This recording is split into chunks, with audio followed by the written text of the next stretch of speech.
McNeil not in the lineup? Is he just a day off? Yeah, just a day. Yeah. And behind the plate, I think it's 6 out of 7 now that Francisco has started. How do you manage to keep Torrens in the mix there as much as possible and keep him fresh, I guess? Yeah, it's the game we're playing here now. Trying to balance those two guys, but at the same time giving Alvi a chance here to get going, especially after he missed some time. But also understanding that it'll play itself out. Lou is a big part of this team. He will continue to get starts as well. So yeah, I think it's early now, but Alvi, as you guys see it, is getting the majority of the playing time now. But we'll keep Louis try our best to keep him sharp. Laura? Just Alvarez, Acuna, Vientos, Beatty, all hitting in the lineup back-to-back. I mean, how would you categorize the strides that this organization has made in terms of developing young talent at this point? Yeah, I feel like we've done a good job when you see a lineup like the one today. And that's the first thing, when I was going through it last night. And it's like, man, we got a lot of homegrown here. Obviously, Acuna was a trade, but, that's what you want to see, and then we got more coming, so there's a lot of people working really hard behind the scenes and now in player development, teaching these guys, helping these guys continue to get better with their games. And I feel like we're seeing a lot of results here now, again, not only with position players, but on the pitching side too. So it's good to see, and we're going to need that, to be able to sustain success at this level. Player development plays a big role here. Howie? Carlos, along those lines of player development, as Beatty showed some signs of life before he went back down and had a good night last night, in your mind, would you like to run him out there for a series of games in a row and give him a chance to really get established? Or is it, even against, say, a left-hander here and there, or is it still kind of a day-to-day thing? Yeah, I definitely want to continue to get him going, but also my job as a manager is to put guys in a position where we feel they're going to have success, right? So if I feel like we're better off playing some of the other guys and giving him a day, it's not so much about Brett Beatty. I think it's more like putting other guys in a position where, like, hey, we like that matchup. Yes, having the understanding that we might benefit from giving this guy a little bit of leeway here and letting him play. But, again, it's a balance, and you're trying to keep everyone sharp. I feel like we now have a really good rotation going here with the position players, all 13 of them. And Brett Beatty's, a huge part of that. So, yeah, it will continue to be a day-to-day thing. How would you also evaluate him defensively now from when you first saw him last year?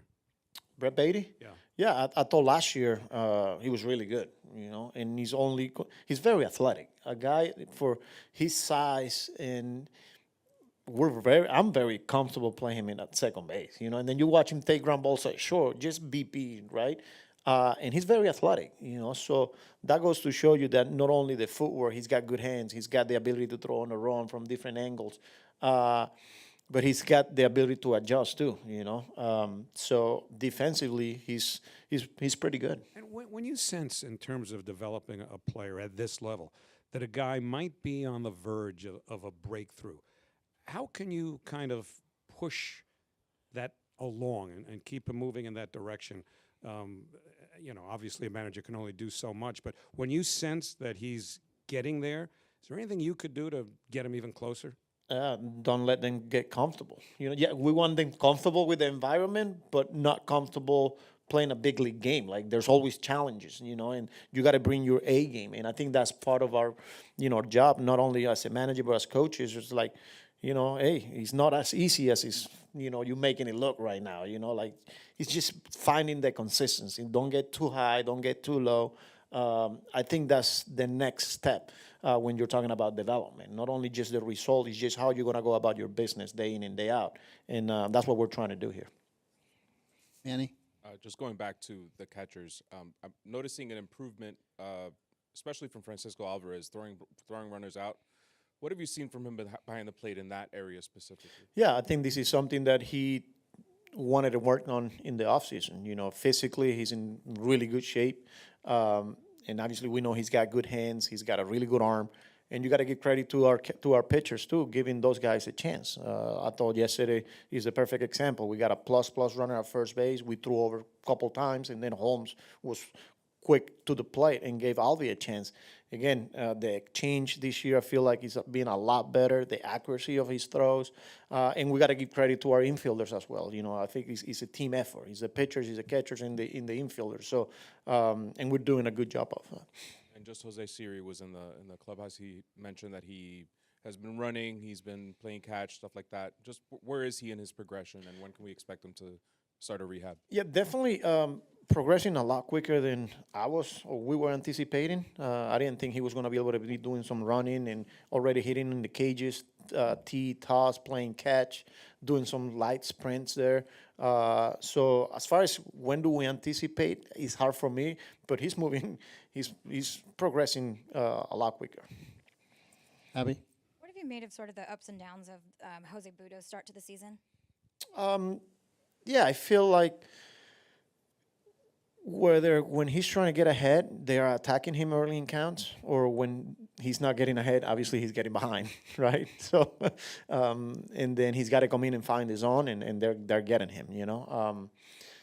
I feel like he's gotten big outs for us. He's thrown a lot of innings too. When you look at the usage, you know, his ability to go multiple innings is huge. So maybe a little bit of that you're not asking just to get 3 outs.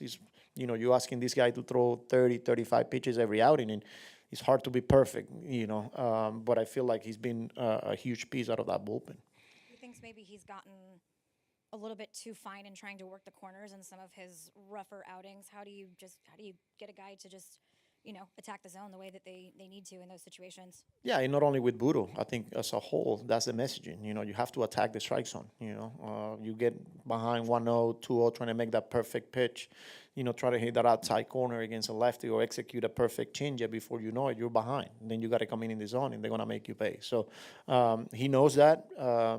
He's got a good awareness in some of the things that he needs to be working on, whether it's mechanically or just execution. But he'll be all right. Laura? Tyler has historically gotten off to some really good starts, but then kind of fizzled out a little bit down the stretch. What have you seen from him that gives you confidence? McGill?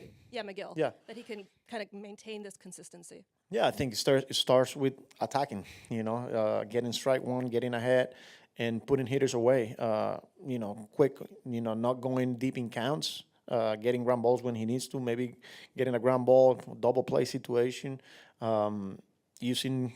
keeping it simple versus righties, keeping it simple versus lefties. I feel like the outings that he's had success, he's done that. He's attacking and staying on the attack. In some of the outings, maybe some long at bats because they're falling off some pitches. He's trying to make that perfect pitch, and before you know it, it's 3-2. And but I think overall he's been really good for us.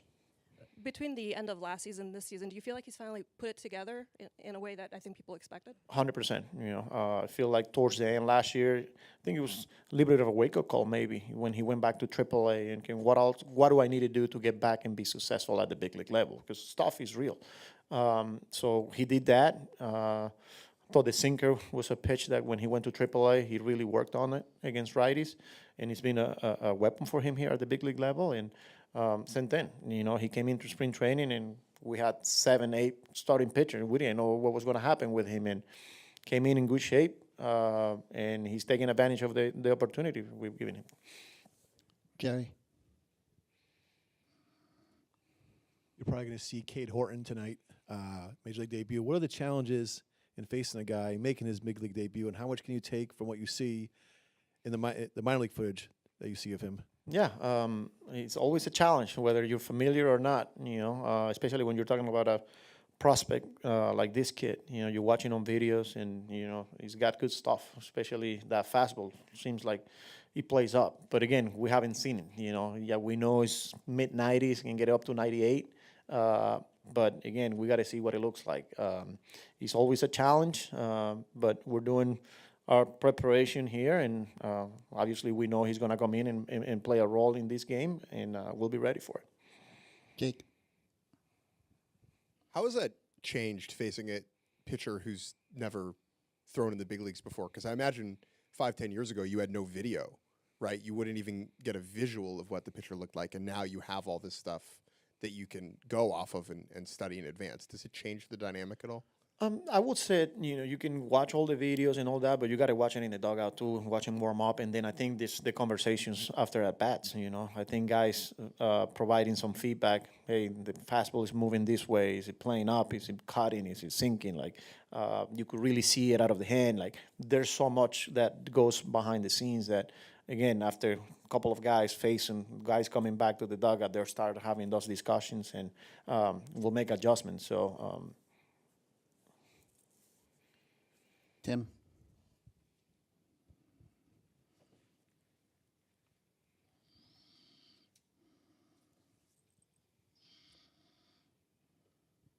Kind of going off of Manny's question about Alvarez, this time last year, one of your chief weaknesses was limiting the opposing running game. Besides, acquiring Torrens and bringing him in, how have you guys been able to kind of overhaul and improve there so comprehensively year over year? Yeah, I think personnel, obviously. You mentioned, and I said it, and I'm going to keep saying it. Once we got Louis last year, we started seeing the difference. And then Albie got back after his injury, and because it was an emphasis for us in spring training last year. I remember we put so much on controlling the running game, and then we got exposed out of the gate. And it's been the same way this year. We reported a spring training, and it was a point of emphasis for us from the pitching side, from the catchers, from the middle infielders as a whole. Because nowadays this is an important part of the game. You know how aggressive teams are, especially in the National League. There's a lot of teams with speed that they're going to put pressure and they're going to try to take that extra 90 feet, and we got to be able to control that. And I feel like guys continue to execute. Again, it's never going to be perfect, but we have to stay on top of it. How much of an advantage is it to be really good in that area right now? Oh, it helps. It helps, especially when you got two guys that can shut down a running game, and then you got pitchers giving them chances to throw guys out. It definitely puts it on their heads. We're talking about, we just got done playing a team in Arizona. They are aggressive. These teams is aggressive. It seems like they're running a lot more this year than compared in the past. And we are aware, and like I said, we're ready. We're paying attention to the little details. Very good. Thank you, Carlos.